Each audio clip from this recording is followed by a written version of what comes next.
Welcome to Edit Like You Mean It. In this series, we review unpublished first chapters with an editorial eye. Because the chapters are unpublished and thus you can't read along, we will be reading the submitted chapters aloud before going into our edits. These are live reads and live edits with no preparation done beforehand. I'm Jack. I'm a longtime writer and developmental editor with a bachelor's in neuroscience.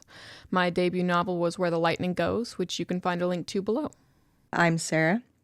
I always forget anything about myself when I try to introduce, but eventually I will be a published author, and that's kind of the important thing about it. I love it. It's a great intro. I'm Jess. I have been on a really long writing hiatus, but between working on this podcast and finally being done with my college program, I'm hoping to get back into it real soon.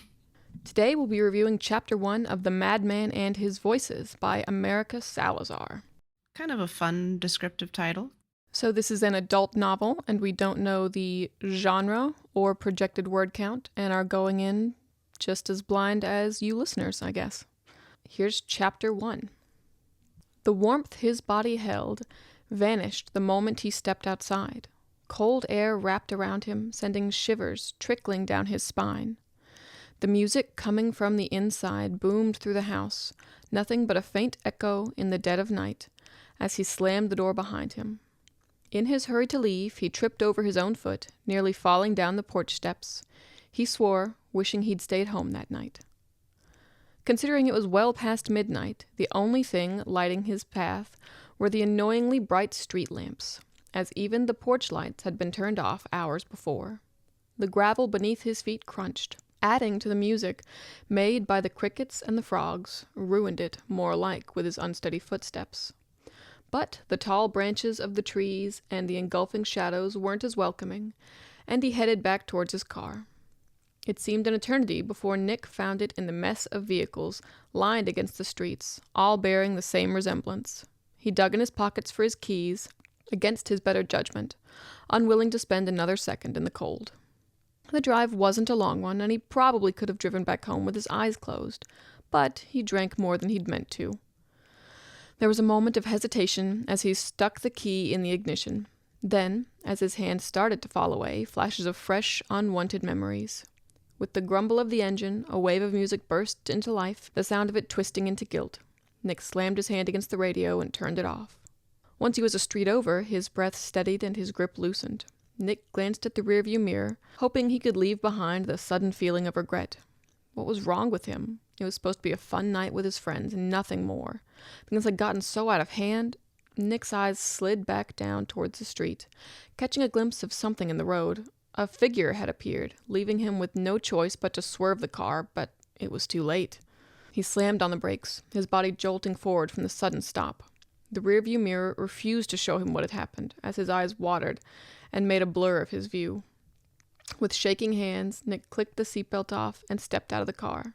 In front of him, a couple of yards away, was what he had seen. From where he stood, Nick couldn't tell who it was, whether they were... The animals had stopped singing. It was as if the world had held its breath. The air, or lack thereof, was suffocating as he took slow, painful steps. The figure, Nick couldn't bear to think of it as a body, lay unnaturally still, and the closer he got, he could see a pool of darkness surrounding him. He froze. There's no way he could have survived the impact. Nick took a step back, bile rising up to his aching throat. The beat of his heart had turned into sirens in his ears, and he stumbled backwards. He turned and ran as fast as his legs would carry him, ran despite the eventual burning of his legs and dryness of his mouth. Home. He had to make it home. There, he managed to not only dig out his extra set of keys, but also unlock the door despite the shaking of his hands. The door shut harder than he'd meant, disturbing the otherwise still and calm of the house. He rested his head against the door, trying to slow his uneven breath, calming down only enough to make it to his room, where he shed his clothes and threw them into a corner. There were phantom traces of blood on him that weren't his, could feel it even knowing he hadn't touched anything. Although Nick felt a little calmer in the safety of his room, he still lay awake for hours, tossing and turning. Nightmares plagued his restless sleep, replaying that awful scene, the screech of the tires, the lifeless figure on the road, and Nick staring empty-eyed. The moment Nick's tired eyes blinked open, he knew there was something wrong. someone or something was in the room with him. Had they come for him? He bolted upright, casting quick glances around his room. There was no one, and everything was as he left it the night before. "Hello?" Nick said softly, immediately feeling ridiculous. If there were someone hiding in his room, would they respond, he wondered, feeling even more an idiot. What the fuck? Nick frantically turned around, eyes darting around his room again. Once again, empty. That voice, clear as someone in the same room as him, and yet it had come from inside his head. The racing of his heart was quickly becoming all too familiar as it stirred him into action. Nick shoved the covers away from him, slid out of the bed, and checked any possible location in which a person could hide, which wasn't many. Once he reached the bathroom door, he hesitated for a second before slapping his hand against the wall and yanking the shower curtain aside. Empty. Not even a single thing out of place, but why would there be? That voice had come from inside his head, he was sure of it. I'm in your head. Nick's eyes slid from the sink up to the mirror, meeting his own eyes. Who are you? Me? Who the fuck are you? And why am I inside your skull? The harshness of the tone made Nick flinch. Had anyone ever spoken to him that way? Oh God. He was imagining someone talking to him and taking offense. Was he going insane? You killed me. The voice, soft and unbelieving and scared.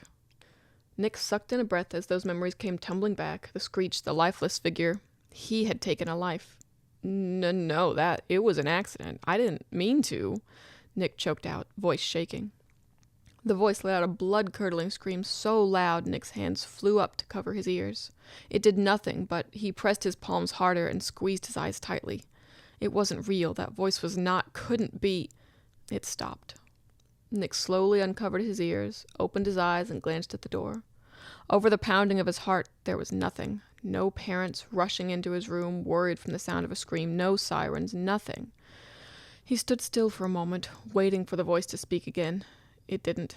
He felt a hypocrite, but Nick prayed to God that it was some type of temporary insanity, that the person he'd killed wasn't actually in his head haunting him. Since the incident, Nick had not left his room. It didn't take much to convince his parents that he was too sick to go anywhere, seeing as he did feel physically ill any time he thought about what had happened. The only thing he was unable to get out of was attending Mass. It didn't matter what he said. His mother was convinced that the only reason one did not go to church was if they were actively dying, and, well, much as he felt he was, Nick had not been in the midst of dying. Unfortunately. He could have pushed the matter and pleaded with his dad to let him stay home, but doing so would have raised questions he did not want to answer. Next to him, Nick's mother gently tapped his knee, bringing him back to earth. She had some secret power that told her he wasn't paying attention when he should be, if only she knew what was distracting him that time. A week he had waited, for the banging against the door, yelling, "Open up," for the sound of sirens, the flashing of red and blue, for metal handcuffs slammed shut against his wrists, for the looks of disappointment and shame and disgust. But it never came. They never came. He was supposed to be sent away. Had they forgotten? "My soul is weary with sorrow. Strengthen me according to your word," the pastor said. You know this is all bullshit, right? Nick flinched, glancing at his mother, whose attention remained solely on the pastor. You're not real. Do I sound fake to you? What was Nick supposed to say to that? Of course the voice didn't sound fake, but he imagined that the people who heard voices in their head didn't think their voices sounded fake either. It's not as if this was something he experienced on the daily. You killed me. Now for some reason, I'm in your head. Maybe that was Nick's punishment, since he wasn't sitting in a jail cell. Whether it was God who cast the punishment upon him, or his own mind that conjured that voice to torture him with, it was the price he had to pay for taking a life. It was horrible, but he really had. But there was no way he could forget what he did. Fucking hell. I don't know how this happened, but it certainly wasn't that. As if things could not get any worse, his voice was a heathen. It had to be some kind of sick joke. Why would God give him a voice that slandered him and spoke of him in such a manner? I am not yours, and God had nothing to do with this. Hidden far beneath Nick's faith, where his guilt and doubt lay, he had questions and concerns about his religion. Not once had he felt the love of God, as others in his church mentioned. Where was the guiding hand, leading him to perfection? Anger and frustration bubbled in Nick's body, and he closed his eyes. Church was not the place to be getting riled up, especially if it was a punishment given to him by God. A deep breath dissolved most of it. Nick just had to believe in his plan. He's not real. I am. Nick resisted the urge to sigh. Did other people's voices try and convince them they were real? Was there a support group for that? How would he go about telling his mother that? You're an idiot. What do you want me to do to prove to you that I'm real? You're in my head. You can't do anything. Now he really did want to cry. Fine, but I can tell you something you have no way of knowing. Like what? My name? That doesn't mean anything. I could easily make up a name right now. Devon? His eyes started to water. Listen, idiot. There has to be some news reports about it, along with my name. You haven't been paying attention to the news, so you can't possibly know it. A new wave of panic began to creep up under Nick's skin. In his pathetic attempts to forget what he'd done, it entirely slipped his mind that not a single time had anyone brought up that someone had died in their town. News always traveled quickly, and the people in his town had nothing better to do than gossip. If he hadn't heard about it by then, an entire week later, then it meant no one knew. And if no one knew, it meant that it didn't happen. Since there was no accident, there was no reason for punishment, and he was simply insane. Before panic could grab him by the throat, Nick excused himself and went to lock himself in the bathroom. The door slammed behind him, and he began to pace the tiny space. The beat of his heart gained speed, going at 1,000,000 miles per hour, his heart coming out in rapid bursts. I need you to calm down for me, all right? Nick wiped away the tears rolling down his face with trembling hands. Calm, gentle almost. Where had its usual snark gone? Some deep breaths, in and out. Nick stilled, putting his head against the wall and closing his eyes. He took a deep breath, held it for a moment, then breathed out through his mouth. A few more breaths, he could feel his heart slowing and his hands had stilled. Better. He didn't answer, opting to slide against the wall until he hit the floor, knees coming up to his chest. There was no doubt in his mind the floor was filthy, but germs were the least of his problems. But which of his options was worse? That he killed someone, or that he was crazy? On one hand, he wouldn't have committed the worst sin. On the other hand, he wasn't in his right mind. Okay, so one option was worse than the other. You're not real, Nick said, both to the voice and to himself. Those memories are real. Do you not see the overwhelming evidence against you? No, I don't, Nick. If I'm forced to spend the rest of my fucked up existence with you, the least you can do is believe in me. Nick almost laughed. It wasn't funny, but he was being asked to believe that he'd killed someone. That wasn't something he wanted to admit. Accepting his insanity was an easier pill to swallow, he thought, and yet, that voice. It didn't sound monotone or flat, nothing at all like Nick's own voice in his head. No, that voice sounded as real as anything, and he sounded hopeless. A guilt settled in his stomach. He would feel it for the rest of his life. Nick got up, wiping the dust and debris from the back of his jeans. He washed his hands, threw some cold water on his face, and hoped his eyes weren't too red or swollen. Unfortunately, it was clear he'd been crying, but he took a deep breath and returned to the seat next to his mother. She looked at him for a couple of seconds, and his body froze. Without a single word, she turned away. And that's chapter 1. So I think it was enjoyably written. I did like the style of prose. In general, I think it was pretty effective. Gave us good imagery, pretty across the board. There were a few places where it's like, if this were a final, I would warn of word repetition and things like that. But all in all, I think it was pretty effective as a first chapter. The one thing I will say is I was not a huge fan of the scene breaks because it made the whole thing feel rather rushed. Our inciting incident is hitting and killing this person. So it seems like all the other stuff that was in chapter 1 could be handled in later chapters without us having to rush through to get to it. And I wasn't really certain why that particular choice was made. In general, though, I'm kind of against scene breaks being used. And you can use them effectively, but it's just in general, I don't think they are. So that's kind of a little bit of my bias potentially coming out. I also liked this. I think when they don't tell us what draft it is, I can only assume that it's a middle. Probably not the first, and unless they specify it's the final draft, I'm going to assume not the final draft. I also am not a huge fan of scene breaks because I just prefer transitions, even if it's a paragraph of transitioning over, but scene breaks are fine. People use them.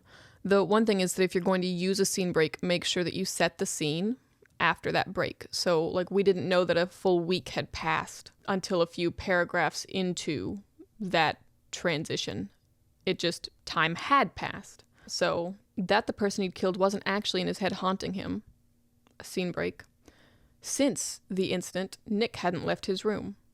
Putting how much time we have spent, especially because it says, okay, now we have to go to church, but because you don't say up right that apparently it was Sunday when we hit him, or Monday, somewhere close to a week, maybe we hit him on Friday and he stayed in his room for a single day. Mm-hmm. And then that's not raising any flags. That's not giving any time for people to spread whispers. Maybe it's been 4 days and then the parents are kind of worried, but maybe it's a regular sickness. At a week, there are a lot of different feelings when people hole themselves up in their room. And so giving us that amount of time up front and setting that scene for how the parents are reacting and so on and so forth would be very helpful. Yeah, I definitely agree with that. I think, though, there were a couple of things. Again, it's difficult because you're just not sure exactly where this is in the process of editing. So some of this may be a little bit nitpicky, but it's stuff that I would prefer to not make into a final publication. And also, listeners, whenever one of us gets nitpicky about a first chapter, take that as a very good thing because it means that there are few enough large-scale problems that we can focus on a nitpick. Yes. That is a compliment. Yes, that's always a good sign.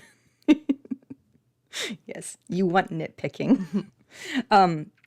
So I think one of the biggest ones, and this is sort of a nitpick, but I think it actually wraps up a couple of the observations that I had into one sort of central issue, but I think it actually has to do with, again, the reliance on these scene breaks and the wanting to kind of like get through this sort of inciting incident of acquiring this voice and all of that.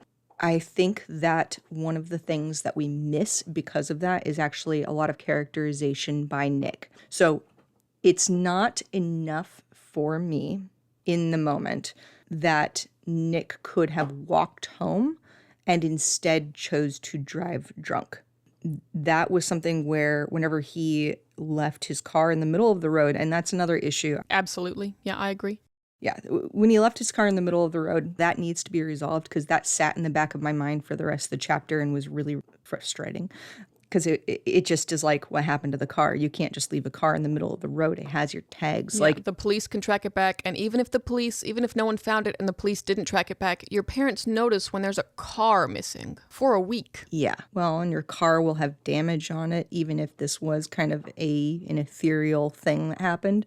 The car did hit somebody, So it's one of those things like that turns into kind of an obnoxious loose end. So that was one of the biggest things that I would definitely take into consideration. It needs to be addressed somehow for the readers. The issues, though, with Nick's characterizations, I think were also something, and like I said, I call them a nitpick. They could become much bigger problems if it continues, but this is just a first chapter, so they could also be nitpicks, depending. But I didn't, like I said, get enough of a reason why he would choose to drive drunk as opposed to walking home, since he was able to run home in a very relatively quick span of time from what we felt on the page. Yeah, he'd only driven one street over before hitting someone and then ran home. Yes. And I do think that's just a sign of they haven't gotten an audience in on this yet, or that used to be, like it was a different part of a draft or whatnot. But I think that what I would recommend and what they'll probably end up doing is just making it a longer drive and closer to home. Yeah. Or have him drive the rest of the way home and hide the car. Yeah.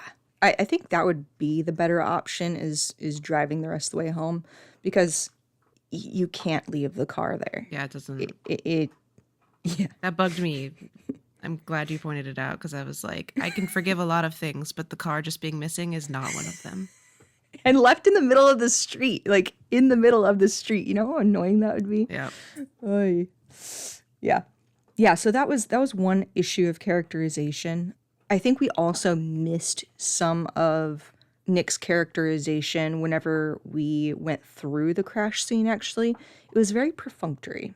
And I feel like we could have lingered in that moment a lot longer. And that's, again, why I think we're trying to get through to this specific point by the end of chapter 1 doesn't really serve it. I think I would just kind of, like I said, let these other bits play out in later chapters and let chapter 1 be him choosing to drive home, drunk, hit somebody, and having to kind of go through all of that until he makes it home. And I think that's a perfectly serviceable chapter 1. If that is done, then my other comments are probably not going to have a whole lot to do with this chapter. But another element of Nick's characterization that didn't come across well was actually the faith elements. And it's one of those things, if you want to have an interplay between him and this voice regarding his faith, we need to have an indication that he actually is faithful ahead of time, because that sort of caught me off guard, because it felt like he was very much being dragged to church by his mom, and that doesn't really come across as somebody who then would be offended by somebody being like, well, this isn't real, you know? And you could have, especially like there's a traumatic incident that we just went through. Whenever he hits the person, before he knows it's a person, before he gets out of the car, have him praying. Yeah, something to show that he is actually faithful, if that's an element. I also felt that just the transition, like him responding to the guy being a heathen didn't make direct sense based on the last thing that the voice in his head had said either. I mean, like, I guess I'm looking at it again, and he says, fucking hell, I don't know how this happened, but it certainly wasn't that. And I guess it's in response to Nick thinking maybe it was like a punishment from God or whatever, but I don't know. It just didn't flow well for me. There was a lot of time between what the voice was referencing and Yeah. the actual statement of that, because as I was reading it, I remember thinking, wait, why is he a heathen? Mm-hmm. And then going back through. So cutting that space down so that the call and response are closer will help a lot. Yeah. Well, and it's one of those things, like, also, and this is just kind of one of those, because this kind of falls into a really common trope that I've come across a lot whenever it comes to depictions of faith. This really does feel like somebody who either doesn't, like, is not faithful themselves, and also isn't sympathetic at all or understanding at all about people who are. So that's another thing where it's like, it's just something to be aware of, that's a common trope that you come across, and it just kind of becomes very eye-rolly. Like men writing women, atheists writing religious folk has its own flavor. Yes. Yeah. Currently, the main character feels like he is supposed to have a come away from Jesus moment and figure out that his religion isn't doing him any favors. And we're just kind of faking the other side until we get to the realization that maybe we don't believe, and that's okay. Mm-hmm. Don't know if that's how it's going to go, but that's how it feels. Yeah. Yeah, and it's a common trope. So that's just, again, something to be aware of as the writer. I do. So I'm all right with the way the chapter is structured. I do agree with Sarah that I would enjoy it if the whole chapter were just leaving the party, hitting the person, panicking, saying whatever short ways we covered our tracks, even if that's just drive home, and then take the car cover that dad has left crumpled in the side of the garage and cover your car. Move on. Even if that's it, but just sitting in his head a bit more. And in the beginning, you have it set up with a mild mystery of, oh, we're leaving the party upset for a reason. Something happened. And it's clear that that's supposed to be something that's like teasing at us. It gets so lost in the much bigger picture of A, hitting and killing a person, B, a hit and run, and then C, there's a voice in our head that's possibly haunting us, possibly not. All of those things overshadow that tease moment at the beginning, to the point that when you bring it up later, we're going to be like, oh yeah, I guess that was a thing. It no longer becomes a reveal, but just a point of you didn't give us information. To drag people further in, and especially since we are so in his head in a lot of different ways, consider just telling us what happened. It doesn't have to be in detail, but being like, when he got broken up with, like, how could they make fun of him like that? Like, you don't need to tell us, like, the actual scene that occurred, but the gist of what he is upset over would just add texture to it, because the mystery of it really falls flat compared to everything else that's going on here. And so it's not necessary to drag us in, especially with how quickly you get to the drunk driving on its own holds enough tension to pull readers in. Like, you don't need the extra, and what happened to drive him to this moment? Yeah, I definitely agree with that. On that note, it was also odd to me, and this is genuinely a nitpick, but it was odd to me that we didn't drop our protagonist's name until like 2 paragraphs down or whatever. Just start with it if you're going to drop it. Otherwise, I assume that we're going to go with just a general he until, you know, later on when somebody else introduces his name. So that was one of those things where it's just start with his name. Yeah. And in that vein, also drop the ghost's name. Mm-hmm. It wouldn't be right away, but when he says, I could tell you my name, and then we panic because, like, wait a second, that means I'm just crazy because no one's talked about it. You're right. And then he just, like, the ghost doesn't bring it up again, even though the ghost is actively trying to prove that it's real. And so it's going to give a name regardless. Like, it doesn't matter what our thoughts have run off in the direction of, because this is supposed to be another person, and they're going to do what they want also. And since they have so little technical agency that they can push forward, then they're going to be like, no, just wait for it. My name is this. You're going to hear about me. Yeah, I definitely agree with that. I think there is a little, there may be at this point a little too much reliance. And again, I do think that the core of that is because we're trying to rush this. I think that there's a little too heavy of a reliance on snark to try to characterize this other person who got killed. I actually felt like the killed character, the ghost per se, wasn't characterized. Like, they felt like a placeholder dialogue, and I didn't think their dialogue made them feel like a full character, like they had wants and needs of their own. They felt like they were just being there. Yeah. A plot device. And I think, yeah, and that's kind of why I mentioned snark, because I think a lot of times people will rely on that to try and create like this idea of a witty character that people can relate to then, because this is a difficult situation. You know what I mean? Like it's hard to characterize somebody who is in this situation through dialogue alone, but you chose to do it. So like, you made your bed, now you lie in it. That's something where it's just like you're just going to have to work on that. And part of that is, I think, interrogating what this character is actually experiencing or thinking themselves, because there's a moment where, well, I guess himself, that was specified. He, for a moment, sounds upset that he has died, which is reasonable, but we dwell in that moment for like a half a second and then we move on. Because we're in Nick's head, and that's what happens. But also because the pacing of this first chapter is pretty quick. And I think we could dwell in those things because Nick has this voice in his head, and human empathy, especially because he comes across as somebody who is naturally empathetic, normal, just kind of like across the board, kind of comes across as a normal person. And so we would expect that there's a level of empathy that he will have.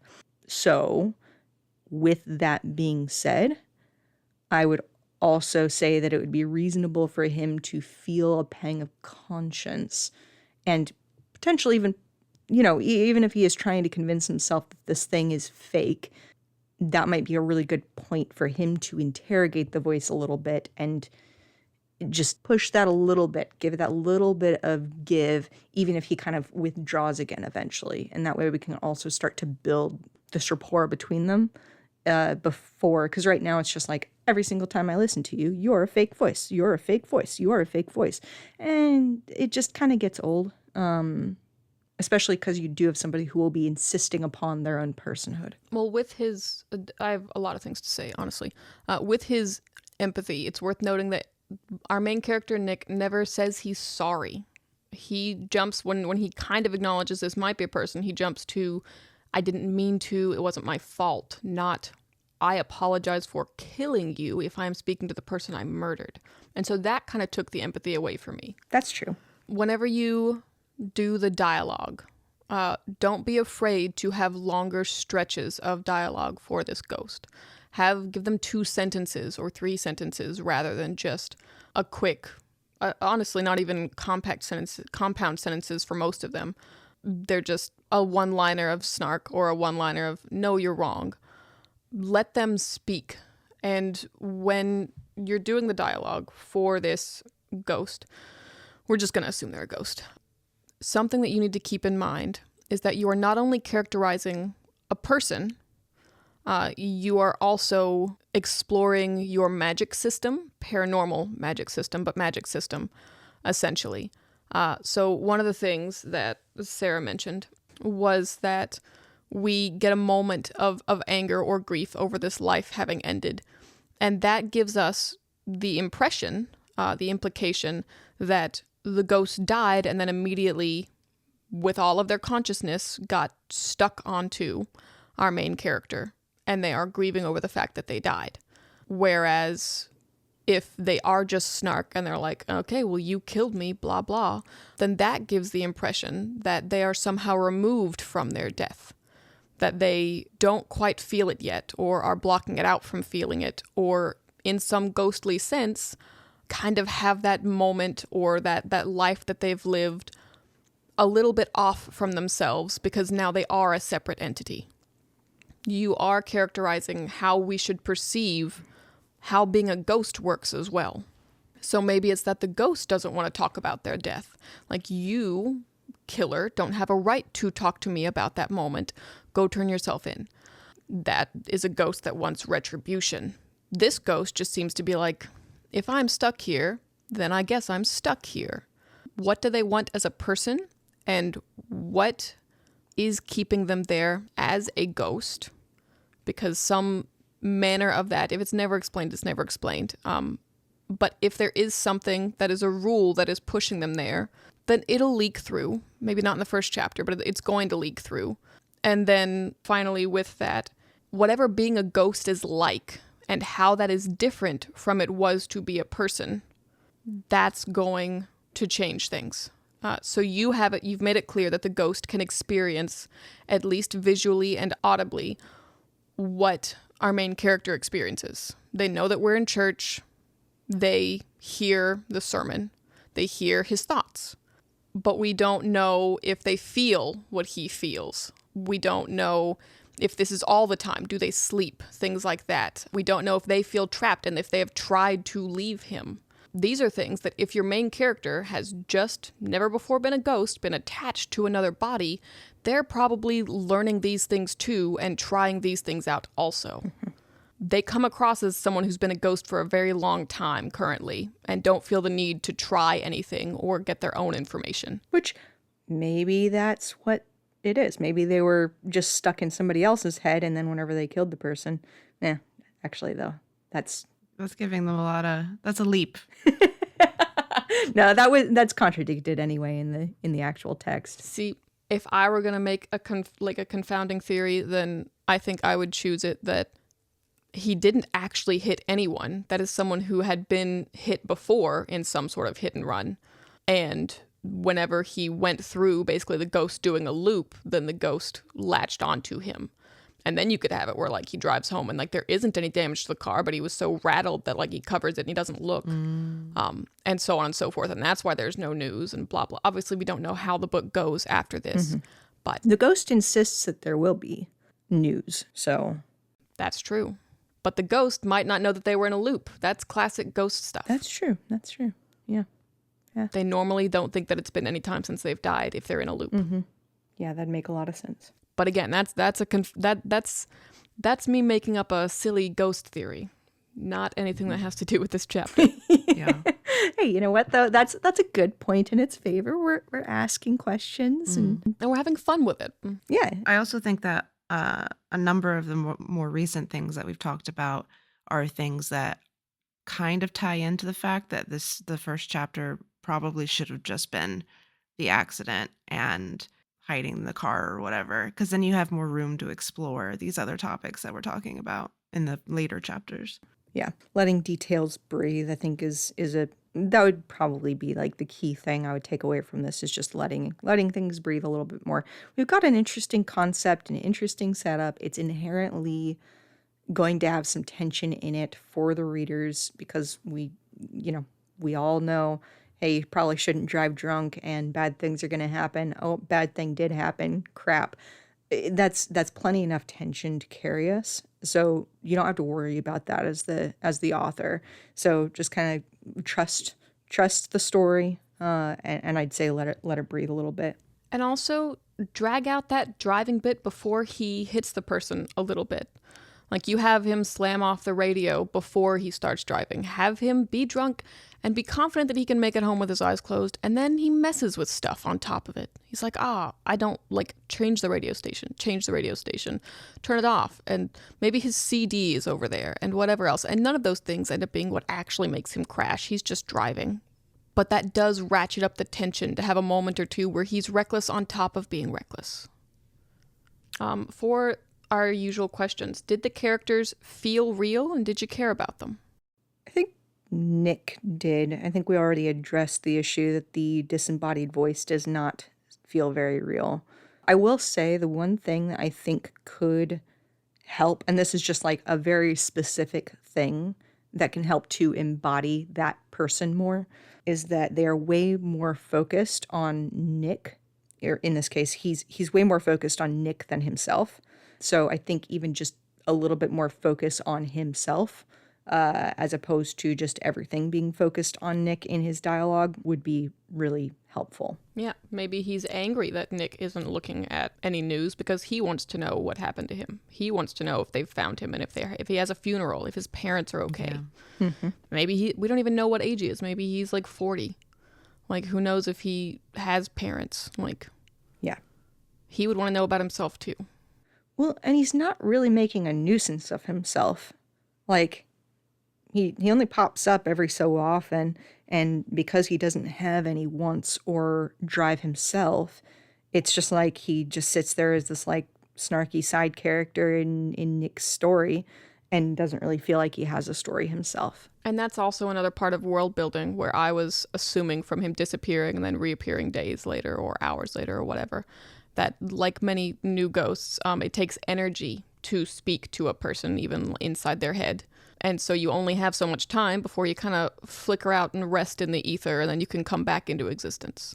Another common ghost trope. But that's, if you're doing that, then we expect that he's gone for a reason, not that he's just there and choosing not to say anything for hours on end. Yeah. How'd you feel, Jess? Character-wise? I agree with Sarah. Yeah, I think the voice is definitely not there. Yeah, it's just, like you kind of said earlier, it feels like a placeholder for right now. And Nick is close, but then like once you get to the stuff with faith and in the church, then it feels less established, less founded. And I agree with what you said earlier about I think it would be really good to actually get, instead of just like hints at something happened at the party that he's dwelling on, like just give it to us. Then we'll care more about him up front. Mm-hmm. Was the setting clear? I think the setting was. I think it's clear enough for a first chapter. Yeah. It's not, I don't think it's visually there, but it doesn't need to be visually there. I think the clearest they did the setting was when he was leaving and getting into his car. And I think whether or not we need more scene setting just depends on how much time we're going to spend in each of these places. Mm-hmm. Especially Especially like we went to the bathroom and he paced the short space and the floor is dirty. I don't know how large this church is. So if it's one of the bigger churches, then they're likely going to have a stall-style bathroom. And then you have a little more pacing room, and it makes sense that it's kind of dirty. If this is a small church, then they probably have a single-family dwelling style bathroom. And it is basically you're taking 2 steps and turning and taking 2 steps, and they're probably pretty clean. So things like that, where there's so many different types of church that when you say you go to church, I don't have an automatic, this is what it looks like, especially bathroom wise. When you go into the actual church, sure, they're probably in pews and there's probably a pulpit at the front. You don't really need that for me to get that. But bathroom wise, how large is the church would tell me a lot.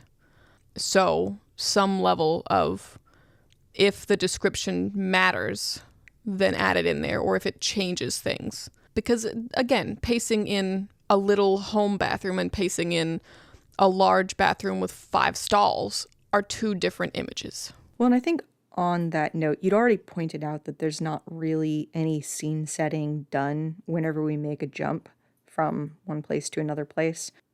I do think that that is to the detriment of the piece, and that's why I kind of waffled a little bit on answering initially, because this seems to rely very heavily on the reader filling in details themselves. So it's not white boxing, because we do at least get enough physical details that we can build some representation of it, but every reader is going to have a very specific representation of it themselves. Like Nick's room, I don't know what Nick's room looks like. I would love to get more of Nick's room. Yeah. That would tell us so much about him.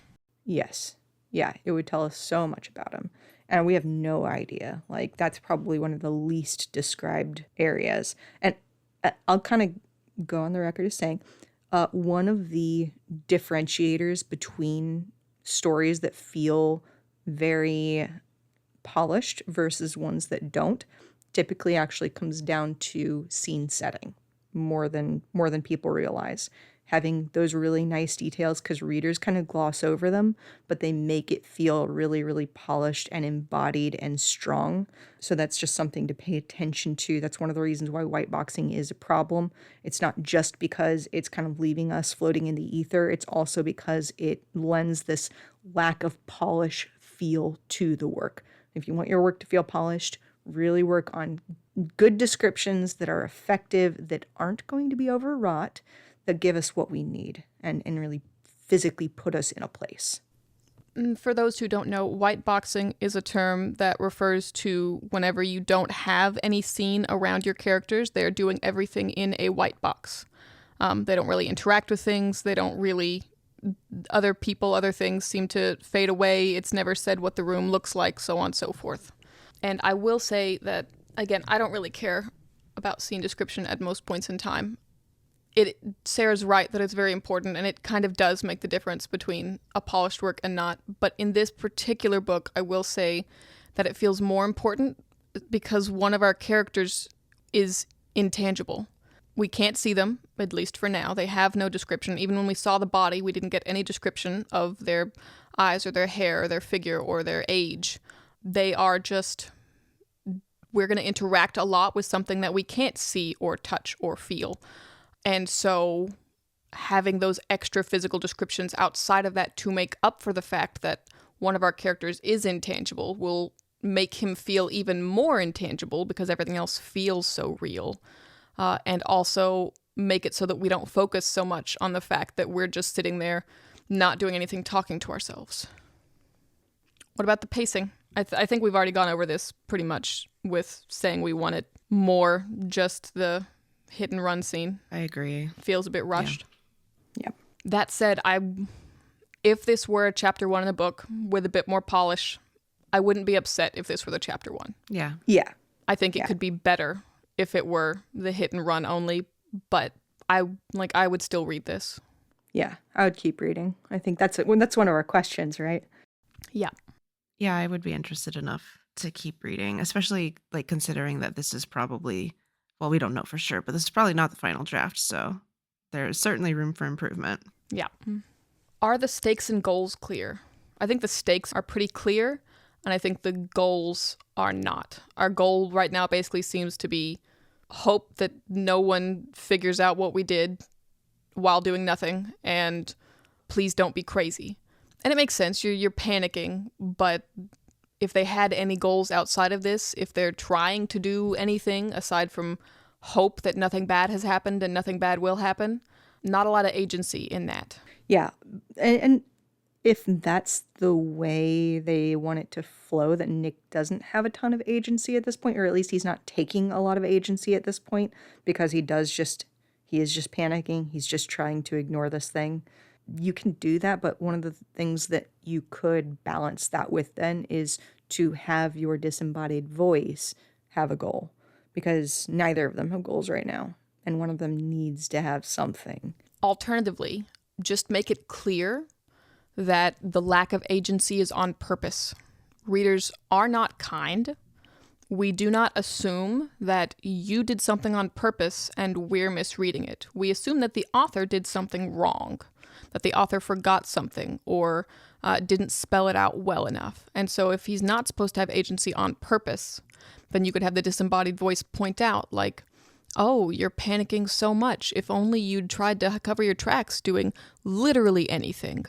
Hope no one looks under the bloody sheet that you covered your car with. Gee, how great you did. I'm glad you're spending all your time being upset in your bedroom. That'll help. And then it's clear that, like, your character doesn't have agency, you as the author. You're telling readers through those sentences that, yeah, I'm aware he doesn't have agency. He's not supposed to right now. And then we nod our heads and we go, okay, cool, as long as you know and you are doing this on purpose. But you do kind of have to weave in those indicators that, like, I meant to do this. Keep reading. I would love if the ghost was, that would be a useful kind of snark from the ghost. Mm-hmm. We didn't really have any genre expectation, so what do we think the genre of this is? I'd say, like, psychological horror. I was going to say something along the lines of, like, speculative fiction. It doesn't feel like a horror. Maybe like a supernatural little mystery sort of deal. Yeah. Yeah, could fit into paranormal slice of life. Mm-hmm. I wouldn't call it slice of life, I don't know. Paranormal contemporary. And that's something that is worth noting, is that none of us have an automatic consensus on what your genre is. Mm-hmm. To be fair, though, in my case, it's because I don't know this genre very well. Because there are some hallmarks that I think are pretty distinctive to a genre. It's just not one I'm super familiar with. Because we have this modern setting, modern scenery, and a ghost. So there's these fantastic elements. But I don't think it's going to be like a full-on fantasy. But I know there is a genre that, like, has these traits, and it does seem to fit into that genre. I just have no idea what it's called. So if he spirals, then it does currently fit into psychological horror, assuming that the ghost isn't good for him or that he's going crazy. And I think the question is, it seems like we're supposed to continually question whether or not the ghost is real or if he's going crazy. And that falls into some form of psychological horror, just a spiral into madness or being haunted, and either one, it's not great. Especially current day psychological horror, it does fit the genre. If the ghost is nice and it ends up just being like, we accept that it's a ghost and we're going to help them somehow, then it does fall into more cozy paranormal or paranormal contemporary. How it plays out matters a lot for genre choosing. Yeah. I did not read the elements of him questioning his sanity and things like that as real, or that they will be bedrocks of the piece. I read them as, this is naturally what somebody would do in this situation, so we're going to have him do that until such time as this voice convinces him that it's real, and then he's going to take it seriously, and then we'll become friends eventually with this voice or something along those lines. That's my expectation for the thing going forward. It had that feel to it. And I could be wrong. No, that's a great point. Author, if you want this to be something where he's actually questioning his sanity, then it's going to expand past just listening to the voice and being like, you're not there. When he doesn't hear the voice, he's going to start questioning if he ever heard it, or he's going to start doing something and seeing if the voice will respond, because we test things. We test boundaries as a mark of human nature. And then he's going to be like, is it just voices? Like, I'm not hallucinating anything, am I? And so then whenever you see something out of the corner of your eye, it suddenly feels more ominous. Like, did I no, that did I see things like that before? Like, was there something actually there? Or no, it's fine. And then you're going to double that with the fact that he just went through a major trauma that he can't talk to anyone about. And it's even more traumatizing to try and hide this while worrying about the police coming. And so sitting there listening for police sirens, and maybe you heard it and maybe you didn't. Or when your parents are driving, you hear the sirens and you're freaking out, and then it's just an ambulance going by. But then what if it's the ambulance going by? But it's been days. And those little things where if he is questioning his sanity, it will be more than just a reaction only when the voice is around. Yeah. There'll need to be a focus on the mental fatigue of it. Mental and physical, actually, because that leads to physical fatigue. If it were to be pushed more towards that horror genre, or, the campiness comes from a lack of impact with the character right now. It doesn't feel like he's actually been damaged by what's going on in his head. So if you wanted it to feel more serious that way, you would need to let us kind of see the physical and mental toll it's taking on him. And that would push it more into that kind of genre. But if you don't want it in that genre, then this is fine. It's kind of campy. It's kind of like whatever. I thought it was fairly low stakes from the standpoint of I don't think he's going to go crazy. And it almost kind of felt like they'll become sort of like buddy cops, I guess, if that makes sense. And it's also worth noting in there that most people don't expect that kind of fatigue in the first chapter, because we are just like interacting with this voice from the get-go. Like, oh my goodness, you're a voice. How does this work? What is happening? It's not happening. No. And that makes sense for the first interaction, for the first chapter. The problem comes into play with the fact that you gave us a week of time that we didn't see, where he has been experiencing this voice and listening to it talk and ignoring it and making conclusions and getting more paranoid. And so by the end of the chapter, technically mentally interacting with this ghost, if you were going the psychological horror or am I crazy route, he should be a lot more devolved because he has a week of just sitting there questioning himself alone with the voice that we haven't seen. If you don't want that, then shorten that time so that he did it on Friday and it's Sunday, or he did it Saturday and it's Sunday. Who knows? But a week is a lot of time to be questioning your sanity 24/7 with a voice talking to you.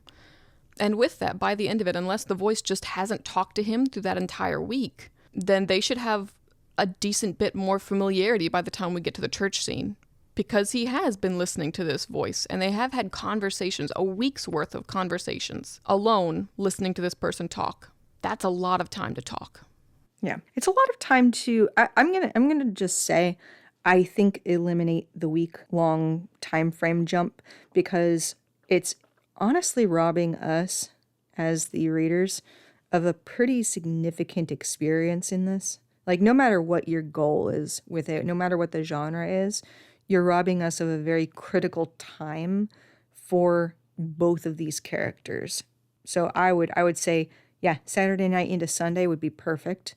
Friday night into Sunday would be fine too. Regardless, I would probably advise to eliminate that week, because it does feel like you're kind of shooting yourself in the foot, to be quite honest, because of what you're taking from us and the opportunities that expansive time represents that you're not capitalizing on. And it's just causing you so many problems, as you can kind of see. So that's what I would recommend. Yeah, there's so much good introduction time that's very natural with meeting a new person, quote unquote, and having experienced the trauma and figuring yourself out that we're just missing. And because you had the time skip, then we do expect to have changed and evolved since then. Yeah, and why would you not let us see that? And again, I think that's because we wanted all of this in the first chapter, and that is not necessary. We've all said we would read more, and this, because it's not a final draft, who knows, but would you consider buying the book? I think I would definitely go into chapter 2, and I would consider buying it.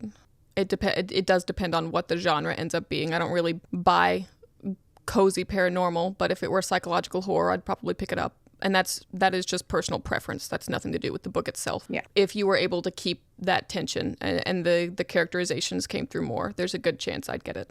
Yeah, I think to speak honestly about it, I probably wouldn't buy it, and I probably wouldn't, like, there's not quite enough there that I would, like, if I were picking this up in a bookstore and just kind of reading a little bit, it takes a lot to make me want to just bring a book home because I'm just so fascinated by it. I think the last time I felt that way about a book, honestly, was like I think it was Terry Pratchett or something like that. And he's a very, very impressive writer. He's very good. He's got a great style and stuff like that. And those are usually the things that I'm looking for because I'm a style junkie. So it really doesn't have anything to do with the book itself. I think it's more that, like, this isn't my genre either. And I am a style junkie, and it's not stylistically that sharp or distinctive, I guess. I mean, so I probably wouldn't just buy it off of the first chapter, even if it was polished up quite a bit. I think I would need more of a style from the writer. But that's, again, it's just 100% personal at that point. If you were wanting to court an audience like mine, you would, like I said, you'd want to delve more into authorial voice, because this right now is good, clean prose, but there's not a lot of style to it. I think that polished up some I kind of similar to Jack. I think I would have to read a little bit more and it would have to drag me in. But if it was polished up a little, it's not my typical genre, but I have had good experiences with books that are like, there's just like a little supernatural element that you're trying to figure out what's going on there. And so that could interest me enough to buy it. Okay. Last thing is, do we have any feedback outside of what we talked about geared toward helping the author improve? I think I've said all I really needed to say, but I do want to add that I really enjoyed particularly the imagery of Nick, and as he's kind of going through his like minor panic attack, and then whenever he's like the line where he opts to slide down the wall and hit the floor and like sitting there with his knees up against his chest and stuff like that. I loved that imagery. I thought it was really, really effective. And it was one of those examples of what the author can do that I did really like. So I just wanted to add that I really liked that bit because I particularly noted it. I don't have anything else. I think we covered everything. Yeah, so this is good. It's fun. It has a good flow to it. If I were to say, and it's hard to do, but I think you're at a level where you could tackle it. The characters feel like their lives started with chapter 1, not like they have lived a life before that. And whatever life they've lived shouldn't be a reveal later. It should be leaked in and woven through everything they do. So Nick, presumably this is present day because we haven't said otherwise. Nick left and drove drunk, left from a friend's house, left a party. Something bad has happened, presumably with those friends, to sour that relationship, whatnot. A week has passed. None of his friends have reached out that we know of. None of his parents allowed him to be sick or whatnot, but apparently didn't make him come out for dinner or ask him about his day.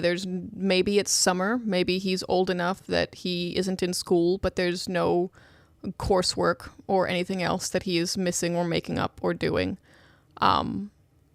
It feels like this is the only thing that's happening in the world, and everyone else, not just everything, but like all the other people, kind of paused to let him take whatever time he needs.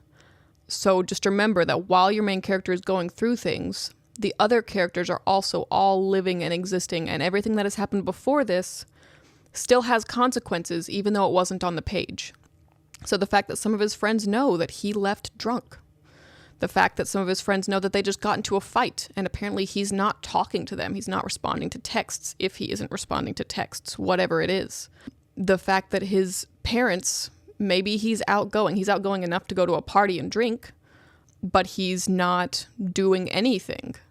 Is that odd for him? Are his parents involved enough to notice or care?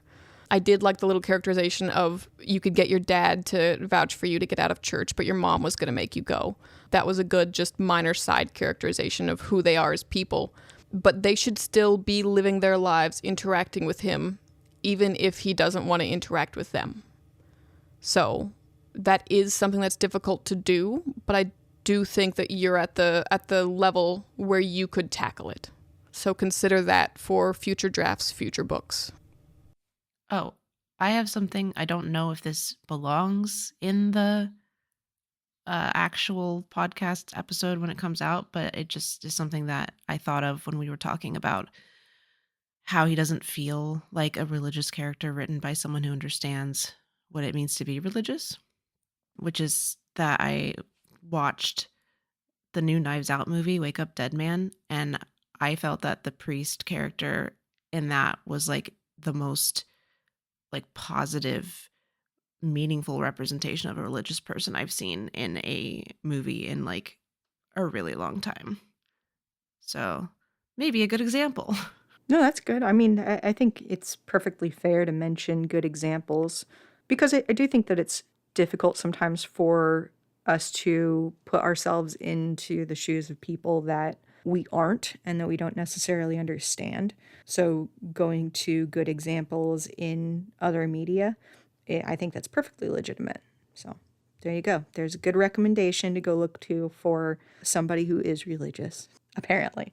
I haven't seen it. I don't know. It is a little different because it is like a priest, but I still thought maybe it could be helpful. Mm-hmm. Alrighty, Rooski. Then this was The Madman and His Voices by America Salazar. Thank you for joining us for today's session of Edit Like You Mean It. As a reminder, if you want to submit a chapter or manuscript of your own, please click the link below and remember to like and subscribe.